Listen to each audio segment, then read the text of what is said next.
Welcome back to Visal media. ഞാൻ ഫക്രുദ്ദീൻ പന്താവൂർ. ലോകത്തെ സ്വാധീനിക്കാൻ കഴിയുന്ന, ലോകത്തെ നമ്പർ 1 ആയ, ഏറ്റവും പ്രശസ്തനായ ഒരു ആയോധനാകല വിദഗ്ധനാണ് റോയ്സ് ഗ്രേസി എന്ന് പറയുന്ന ഒരു ബ്രസീലിയൻ വംശജൻ. ഇദ്ദേഹം ഇപ്പോൾ താമസിക്കുന്നത് അമേരിക്കയിലാണ്. ഈ മിക്സ്ഡ് ആയോധന കലയിലൊക്കെ ലോകത്തെ നമ്പർ 1 ആണ്. ലോകത്തെ സ്വാധീനിക്കാൻ കഴിയുന്ന ഒരു സ്പോർട്സ് താരവും കൂടിയാണ് ഇദ്ദേഹം. ഈ മനുഷ്യൻ കഴിഞ്ഞ ദിവസം വിശുദ്ധ ഇസ്ലാം സ്വീകരിച്ചു എന്ന് പ്രഖ്യാപനം നടത്തിയിരിക്കുകയാണ്. ഈ മനുഷ്യനെ ഇസ്ലാമിലേക്ക് എത്തിച്ചതിൻ്റെ കാരണം കേൾക്കുമ്പോഴാണ് അറിയാതെ നമ്മുടെ ഉള്ളിൽ ഒരു അഭിമാനത്തിൻ്റെ വല്ലാത്തൊരു ആവേശമുണ്ടാക്കുന്നത്. ഇദ്ദേഹത്തിന് ഭാര്യയും 3 ആൺകുട്ടികളൊക്കെ ഉണ്ട്. ഭാര്യ ഡിവോഴ്സിയാണ്. ജീവിതം മുഴുവനും ഒരു അന്വേഷണം നടത്തുന്ന ജീവിതമായിരുന്നു. ഒരു 8ാമത്തെ വയസ്സ് മുതൽ തന്നെ മറ്റുള്ളവർക്ക് ആയോധന കല പഠിപ്പിച്ചു കൊടുത്തിരുന്ന ഒരാളാണ് ഈ റോയ്സ് ഗ്രേസി എന്ന് പറയുന്ന ഈ ഒരു ആയോധന കലാ വിദഗ്ധൻ. ഇപ്പോൾ ഈ UFC എന്ന് പറയും. UFC എന്ന് പറയുന്ന ഒരു സ്പോർട്സ് ഇനമാണ്. അതിലെ ഇതിഹാസ താരമാണ് ഇദ്ദേഹം. ഒരുപാട് 20ഓളം ചാമ്പ്യൻഷിപ്പുകളിൽ 15 ലോകത്ത് തോൽപ്പിക്കാൻ കഴിയാത്ത വിജയ് ഈ മനുഷ്യനായിരുന്നു. ഈ മനുഷ്യന്റെ ഉള്ളിൽ വിജയത്തിന്റെ ചരിത്രങ്ങൾ മാത്രമേ ഉണ്ടായിരുന്നുള്ളൂ. എന്തുകൊണ്ടാണ് ഇദ്ദേഹം ഇസ്ലാം മതത്തിലേക്ക് കടന്നു വന്നത് എന്ന് കേൾക്കുമ്പോഴാണ് നമ്മുടെ ഉള്ളിൽ ഇങ്ങനെയും ചില കാരണങ്ങളുണ്ടല്ലോ. ഇന്നല്ലാഹ യഹ്ദി ബിഹി മൻ യശാ. അള്ളാഹു ഉദ്ദേശിക്കുന്നവരെ അള്ളാഹു നന്മയുടെ മാർഗത്തിൽ എത്തിക്കുന്നുള്ളതാണ്. ഈ ഒരു മനുഷ്യന്റെ 8ാമത്തെ വയസ്സിൽ തുടങ്ങിയിരിക്കുന്നു ആയോധന കല പഠിപ്പിക്കൽ. പിതാവിൽ നിന്നാണ് ഇത് സ്വായത്തമാക്കിയത്. സഹോദരങ്ങളെക്കാൾ ഇതിലധികം മെയ്വഴക്കമുള്ള ഒരാളായിരുന്നു. മിക്സ്ഡ് ആയോധന കലയായ MMA എന്ന് പറയുന്ന ലോകത്തെ ഏറ്റവും അധികം, അതിൽ ഗുസ്തിയുണ്ട്, പല കളരിയുണ്ട്, അങ്ങനെ ഒരുപാട് കരാട്ടയുണ്ട്, ഒരുപാട് ആയോധന കലകൾ മിക്സ്ഡ് ആണ്. ഇതിലൊക്കെ ലോകത്തെ നമ്പർ 1 ആണ്. ലോകം മുഴുവനും ആദരവോടുകൂടി കാണുന്ന ഒരാളാണ് ഇദ്ദേഹം. ലോകത്തെ തോൽപ്പിക്കാൻ കഴിയാത്ത ഒരു ആയോധന കലാ വിദഗ്ധൻ. ഈ മനുഷ്യനാണ് പരിശുദ്ധ ഇസ്ലാമിലേക്ക് കടന്നു വന്നത്. അദ്ദേഹം ഡിവോഴ്സിയാണ്. 3 ആൺമക്കളും അമേരിക്കയിൽ വ്യത്യസ്ത മേഖലകൾ ജീവിക്കുന്നു. എന്താണ് ഈ മനുഷ്യനെ ഇസ്ലാമിലേക്ക് കൊണ്ടുവന്നതെന്നറിയോ? 2-3 കാരണങ്ങളാണ്. അമേരിക്കയിലെ വളരെ വലിയൊരു പണ്ഡിതനായ ഷെയ്ഖ് ഉസ്മാൻ ഇബ്നു ഫാറൂഖ് എന്നു പേരുള്ള വളരെ വലിയൊരു സ്കോളറുടെ, ഒരു യൂട്യൂബറും കൂടിയായ ആ സ്കോളറുടെ ഒരു പരിപാടിയിൽ വെച്ചിട്ടാണ് ഞാൻ ഇസ്ലാം മതം സ്വീകരിക്കുന്നു എന്ന് പറഞ്ഞ് ഷഹാദത്ത് വാക്യം ഉച്ചരിച്ചത്. മനസ്സുകൊണ്ടും അതേപോലെ തൻ്റെ നാവുകൊണ്ടും. അപ്പോൾ ഇദ്ദേഹത്തിന് ഗാസയിൽ നടക്കുന്ന ആക്രമണങ്ങൾ അവിടെ ഒരു പലസ്തീൻ കുട്ടികളെ ഇത്ര ക്രൂരമായിട്ട് ഇസ്രായേൽ സേന ആക്രമിക്കുമ്പോഴും ആ ആളുകളുടെ ഇസ്സത്ത് ഉണ്ടല്ലോ, അതിനോട് പോരാടി നിൽക്കുന്ന ആ മനുഷ്യരുടെ അഭിമാനബോധം, അതിനോട് ഐക്യദാർഢ്യം പ്രഖ്യാപിച്ചിട്ടാണ് ഇദ്ദേഹം ഇസ്ലാമിലേക്ക് കടന്നു വരുന്നത്. പക്ഷെ ഇസ്ലാം ആവാനുള്ള കാരണം ഇദ്ദേഹം പറയുന്നുണ്ട്. 2 കാരണങ്ങളാണ്. ആ 2 കാരണങ്ങൾ ഞാൻ കണ്ടെത്തിയത് ഈ ഒരു മതത്തിൽ മാത്രമാണ് എന്നാണ് ഇദ്ദേഹം പറയുന്നത്. രണ്ടാമത്തെ, 1 മദ്യം നിഷിദ്ധമാക്കിയൊരു മതം, 2 പന്നി ഇറച്ചി നിഷിദ്ധമാക്കിയൊരു മതം. ഇദ്ദേഹം വളരെ ആരോഗ്യത്തിൽ വളരെ ശ്രദ്ധിക്കുന്ന ഒരാളാണ്. അതുകൊണ്ട് തന്നെ ഇദ്ദേഹം ലഹരി ഉപയോഗിച്ചിരുന്നില്ല. അതേപോലെ പന്നിമാംസം ആരോഗ്യത്തിന് ഹാനികരമാണ്. അതേറെ രുചിയുള്ളതൊക്കെ കൊഴുപ്പ് കൂടുതൽ അടങ്ങിയതൊക്കെ നല്ല രുചിയാണ്. പക്ഷെ ഇത് ആരോഗ്യത്തിന് മുഴുവനും ഹെൽത്തി ആയിക്കൊള്ളുന്നില്ല. പക്ഷെ ചെറുപ്പത്തിൽ തന്നെ തൻ്റെ ആരോഗ്യം സംരക്ഷിക്കുന്ന ഒരാളായതുകൊണ്ട് ലഹരി ഉപയോഗത്തിൻ്റെ വഴിക്ക് ഇയാൾ പോയിട്ടില്ല. പക്ഷെ ഒരു മതം എന്ന രീതിയിൽ ഇസ്ലാം മതം വളരെ സമർത്ഥമായാണ് ഈ ഒരു ശാസ്ത്രീയമായ ഒരു ജീവിത രീതിയെ കെട്ടിപ്പടുക്കുന്നത്. ആ കെട്ടിപ്പടുക്കുന്നതിന് പിന്നിൽ ദൈവികമായ ഒരു മതത്തിൻ്റെ സ്വാധീനമുണ്ട് എന്ന് ഇദ്ദേഹം മനസ്സിലാക്കി. അപ്പം ഇദ്ദേഹത്തിൻ്റെ ജീവിത രീതിയിൽ സ്വാധീനിച്ചൊരു മതമായി മാറുന്നത്, ഇത് തിരിച്ചറിയുന്നത് ഈ അടുത്താണ്. കാരണം ഇദ്ദേഹം കരുതിയിരുന്നത് ഈ മദ്യപിക്കാൻ പാടില്ല എന്ന് പറയുന്നത് ആധുനിക കാലത്തെ ആളുകളുടെ ശാസ്ത്രീയ കണ്ടുപിടുത്തങ്ങൾക്ക് ശേഷം വന്ന ഒരു ധാരണയാണെന്നാണ്. 14 നൂറ്റാണ്ടുകൾക്ക് മുൻപ് ഹബീബായ നബി മദ്യത്തെക്കുറിച്ച് കൃത്യമായിട്ട് പറയുന്നുണ്ട്. എല്ലാ തിന്മകളുടെയും താക്കോലാണ്. ഈ മനുഷ്യൻ ഇസ്ലാമിനെ കുറിച്ച് പഠിക്കാനിടയായത് ഗാസയിൽ ഇപ്പോൾ കഴിഞ്ഞ് നടന്ന ആക്രമണങ്ങളാണ്. ഗാസയിൽ 10,000-കണക്കിന് കുട്ടികളാണ് 4-5 മാസം കൊണ്ട് കൊന്നു തള്ളിയത്. ലോകം മുഴുവനും പ്രതിഷേധിക്കുന്നുണ്ടെങ്കിലും ഇസ്രയേൽ നിർത്തുന്നില്ല. ഒരുപാട് ഡോളറുകളാണ് ഈ മനുഷ്യൻ ഗാസയിലേക്ക് സഹായമായി കൊടുത്തത്. ലോകം മുഴുവനും ഈ മനുഷ്യർക്ക് എതിർപ്പുണ്ടായി. നിങ്ങളെപ്പോലെയുള്ള ലോകത്തെ സ്വാധീനിക്കാൻ കഴിയുന്ന, ഇൻഫ്ലുവൻസ് ചെയ്യാൻ കഴിയുന്ന ഒരു സ്പോർട്സ് താരം ഗാസയിലെ ആളുകളെ സഹായിച്ചാൽ അത് ഹമാസിനെ സഹായിക്കുന്നത് പോലെയാണ്, അത് തീവ്രവാദത്തിനെ പ്രോത്സാഹിപ്പിക്കലാണ് എന്നൊക്കെയായിരുന്നു വിമർശകരുടെ മറുപടി. ഒരു വിമർശനത്തിനും ഇദ്ദേഹത്തിൻ്റെ സ്വാധീനിക്കാൻ കഴിഞ്ഞില്ല. ഇദ്ദേഹം പറഞ്ഞു, ഞാൻ സഹായിക്കുന്നത് മുറിവേൽക്കപ്പെടുന്ന കുഞ്ഞുങ്ങളെയാണ്, മുറിവേൽക്കപ്പെടുന്ന മനുഷ്യരെയാണ്, പച്ച മനുഷ്യരെയാണ്. ആയുധങ്ങളില്ലാത്ത, പോരാടാൻ കഴിയാത്ത, ഉള്ളിൽ ആർജവം മാത്രമുള്ള ഒരു മനുഷ്യരെ. അതുകൊണ്ട് തന്നെ ഗാസയിലെ കുഞ്ഞുങ്ങൾക്ക് വേണ്ടിയിട്ട് ശബ്ദിക്കാൻ വേണ്ടി തീരുമാനിച്ചപ്പോൾ ഇദ്ദേഹം ഇസ്ലാമിനെ കുറിച്ച് പഠിക്കാൻ തീരുമാനിച്ചു. അങ്ങനെ ഇസ്ലാമിനെ കുറിച്ച് പുസ്തകങ്ങളും മറ്റും വായിച്ചപ്പോഴാണ് ആരോഗ്യ സംരക്ഷണത്തിന് എന്തുമാത്രം പ്രാധാന്യമാണ് ഇസ്ലാം കൊടുക്കുന്നത് എന്നും മനസ്സിലാക്കിയത്.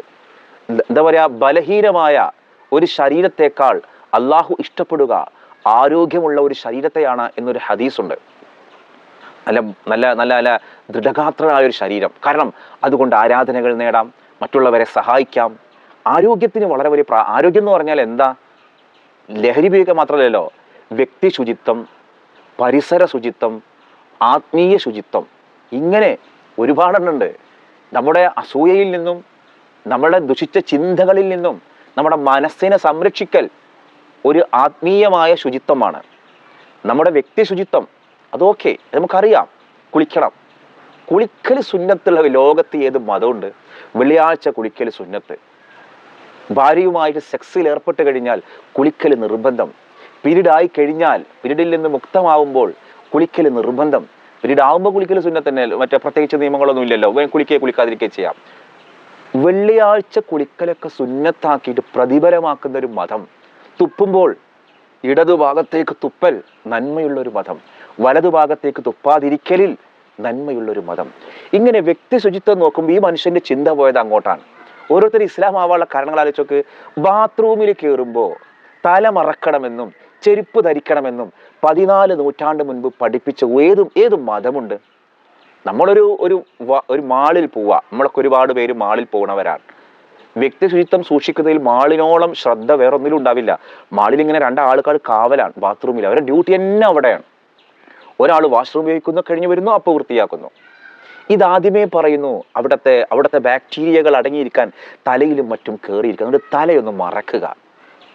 അതോടൊപ്പം തന്നെ, കാരണം അവിടെ ജോലി ചെയ്യുന്ന ആളുകളെ നിങ്ങൾ നോക്കിക്കോ, തലമറച്ചുകൊണ്ടാണ് ഈ മാളുകളിലെ ഈ വാഷ്റൂമുകൾ കൈകാര്യം ചെയ്യുന്ന, ശുദ്ധീകരിക്കുന്ന ആളുകൾ പോലും ജോലിക്ക് നിൽക്കുക.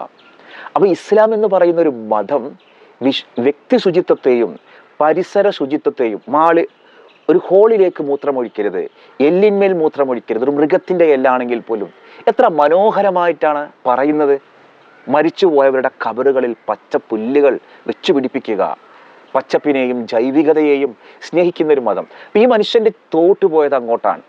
മദ്യപാനം ശരീരത്തിന് എത്രമാത്രം ഹാനികരമാണ് എന്നുള്ളത് ഒരു സയൻസിന്റെയും പിൻബലങ്ങളില്ലാതെ, സയൻസ് വളരാത്ത കാലത്ത് പഠിച്ചു മനസ്സിലാക്കിയിട്ട് കൃത്യമായിട്ട് ദൈവികമായ സന്ദേശത്തിലൂടെ നമുക്ക് പറഞ്ഞു തന്ന ഒരു മതമുണ്ടെങ്കിൽ ആ മതമല്ലേ സത്യം. ലഹരി, കൃത്യമായിട്ട് ലഹരി കഴിച്ചിരുന്ന അറേബ്യയിലൊക്കെ ലഹരിയുണ്ടാക്കുന്ന മുന്തിരി വള്ളിയുടെ താഴെ തന്നെ കുഴിച്ചിടണമെന്ന് നബീദ എന്ന് പറയുന്ന ആ ഒരു പഴയകാല കവി പോലും പാടിയിട്ടുണ്ട്. അങ്ങനെ കുഴിച്ചിട്ട് ഞാൻ ശ്മശാനത്തിൽ കിടക്കുമ്പോൾ എനിക്ക് ആ വീഞ്ഞിന്റെ ലഹരി ആസ്വദിക്കാലോ എന്ന്. ആ തലമുറയെയാണ് ലഹരിയോട് വിരുദ്ധമായ ഒരു മനസ്സുണ്ടാക്കിയത്. അപ്പൊ ലഹരിയോട് മറ്റൊന്നാണ് പന്നിമാംസം. അപ്പൊ മാംസം കഴിക്കുന്ന ഹബീബായ നബി പറഞ്ഞതാ, പച്ചക്കറിയുള്ള തിനി വിഭവങ്ങളിൽ ബർക്കത്തുണ്ട് എന്നുള്ളത്. മാംസ വിഭവങ്ങളിൽ ബർക്കത്തുണ്ട് എന്ന് പറഞ്ഞിട്ടില്ല കേട്ടോ. മാംസം മനുഷ്യന്റെ ആരോഗ്യത്തിന് നല്ലതാണ്. പല സന്ദർഭങ്ങളിലും ആളുകൾക്ക് വിതരണം ചെയ്യാൻ വേണ്ടിയിട്ട് കൊടുക്കാവുന്ന ഒരു ഭക്ഷണ വസ്തുവായിട്ടാണ് മൃഗങ്ങളെ കണ്ടിട്ടുള്ളത്. ഉളിഹിയെ തറക്കാൻ, പാവങ്ങളെ സഹായിക്കാൻ, ഇതിലൊക്കെ ജനങ്ങൾക്ക് കിട്ടണം.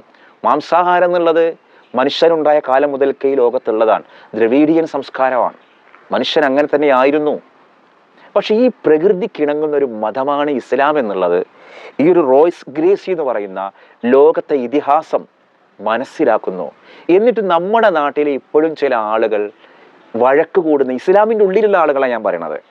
അവരെ യൂട്യൂബുകളും അവരുടെ ഇടങ്ങളൊക്കെ പരിശോധിച്ചു കഴിഞ്ഞാൽ കൈ എവിടെ കെട്ടണം, ഇവിടെ കെട്ടണോ, അവിടെ കെട്ടണോ, ഫിഖിന്റെ മസലകളിലുള്ള വ്യത്യാസങ്ങളെ പിടിച്ചുകൊണ്ട് പരസ്പരം പോരടിക്കുന്ന മുസ്ലിം കൗമുകളെ ഒരു നിമിഷം നിങ്ങളൊന്ന് പുറം ലോകത്തേക്ക് നിങ്ങളൊന്ന് ശ്രദ്ധിക്കാം. ആളുകൾ ഇസ്ലാമിലേക്ക് വരുന്നത് ഇസ്ലാമിൻ്റെ ഈ സൗന്ദര്യം കണ്ടിട്ടാണ്. ഇതിൻ്റെ ഉള്ളിൽ കയറി കഴിഞ്ഞാൽ പിന്നെ കാണുക ഇതുപോലെയുള്ള പേക്കൂത്തുകളാണ്. ഓരോരുത്തരെ സംഘടനാപരമായിട്ട് കുറ്റപ്പെടുത്തുക, സംഘടനാപരമായിട്ട് ഒറ്റപ്പെടുത്തുക, ചെറിയ ചെറിയ കുറ്റങ്ങൾ കണ്ടാൽ അതിൽ പോലും പകയോടുകൂടി പെരുമാറുക. കാരുണ്യം എന്നുള്ളത് ലവലേശം വാക്കുകളിൽ മാത്രമേ ഉള്ളൂ, ലൈഫിലില്ല. നമ്മുടെ കീഴിലുള്ള ആളുകളോട് നമ്മൾ എങ്ങനെ പെരുമാറുന്നു? ഇസ്ലാം എന്ന് പറഞ്ഞ ഫ്ലെക്സിബിളായ റിലീജിയനാണ്, പ്രകൃതിക്ക് ഇണങ്ങുന്ന റിലീജിയനാണെന്ന് ഈ ഒരു റോയ്സ് ഗ്രേസി കൃത്യമായിട്ട് മനസ്സിലാക്കി. 2024 കഴിഞ്ഞ ഫെബ്രുവരി അവസാനത്തിലാണ് ആ ഒരു യൂട്യൂബ് വീഡിയോയിലൂടെ ഈ ഒരു മനുഷ്യൻ പരിശുദ്ധ ഇസ്ലാം സ്വീകരിക്കുന്നത്, പ്രഖ്യാപിക്കുന്നത്. ഇസ്ലാമിൻ്റെ മഹത്വം ശരിക്കും നമ്മൾ മുസ്ലിങ്ങളിലേക്ക് നോക്കിയിട്ടാണ് ഈ ആളുകൾ ഇസ്ലാമിനെ തിരിച്ചറിയാം. അതുകൊണ്ട് നമ്മുടെ പ്രവർത്തനങ്ങൾ സ്നേഹസമ്പന്നമാവണം, ആരോടും നമുക്ക് കരുണയോടെ ആവണം, പരസ്പരം നമ്മൾ ഭിന്നിക്കരുത്, വഴക്കുണ്ടാക്കരുത്. ഇനി റമദാൻ ആയോക്ക് തറാവീഹിൻ്റെ എണ്ണത്തെക്കുറിച്ച് വഴക്കുണ്ടാക്കണവർ ബാങ്കിൻ്റെ ഇവിടെ 2-3 ഇപ്പോൾ എൻ്റെ ഇടപ്പാളൊക്കെ കാണാം. നമ്മൾ ആ എടപ്പാൾ ജുമാ മസ്ജിദിൽ ഇരുന്നാൽ കാണാം, തൊട്ടടുത്ത മുജാഹിദിൻ്റെ പള്ളിയിൽ ഇവിടുത്തെ ബാങ്കിന് മുൻപേ ബാങ്ക് കൊടുക്കും. ഒരു ബാങ്ക് ഏകീകരണമൊക്കെ നടന്നോടെ ഒരു നാട്ടിലെങ്കിലും, ഒരു നാട്ടിലൊരു ടൗണിൽ 4 പള്ളി ഉണ്ടാവും. ഒരു ജമാഅത്ത് ഇസ്ലാമിയുടെ പള്ളി, ഒരു സുന്നി പള്ളി, അത് സമസ്തയുടെ പള്ളി, മറ്റേ സമസ്തയുടെ പള്ളി. ഇങ്ങനെ ഈ പള്ളിയിലൊക്കെ വ്യത്യസ്തമായിട്ട് ബാങ്ക് കൊടുക്കുന്ന ഒരു കാഴ്ച എന്തുമാത്രം അരോചകമാണ്. അതിലൊക്കെ ഒരു ഏകീകരണം വരാൻ മാത്രം നമ്മുടെ ഉള്ളിൽ മനസ്സിന് വിശാലതയും ഐക്യവും ഇല്ലെങ്കിൽ പിന്നെ നമ്മൾ ഈ മതത്തിൻ്റെ പേര് പറഞ്ഞ് നടക്കുന്നത് എന്തിനാണ്? ഞാൻ അതാ ചിന്തിക്കണത്. വരുന്ന ആളുകളെ ഇസ്ലാമിൻ്റെ സൗന്ദര്യം കണ്ട് ഇവിടെ കയറി വന്നിട്ട് പിന്നെ ഇവിടുത്തെ തല്ലും കൂടി കണ്ട മുപ്പര് നമ്മളിതാ വിടുകയാണ്, നിങ്ങൾ തമ്മിലെ തല്ലിനെ തീർച്ചയായിട്ടില്ല എന്ന് പറഞ്ഞ് പോകേണ്ടി വരില്ലേ? അപ്പോൾ ഏതായാലും ഈ ഒരു വാർത്ത ഇദ്ദേഹം, ഈ ഒരു റോയ്സ് ഗ്രേസി എന്ന ബ്രസീലിയൻ വംശജൻ, ലോകം മുഴുവനും ഞെട്ടിച്ച ഇതിഹാസ താരം, ഇസ്ലാമായ വിഷയം നേരത്തെ അറിഞ്ഞ ആളുകൾ ഒന്ന് കമൻറ്റ് ചെയ്യണേ.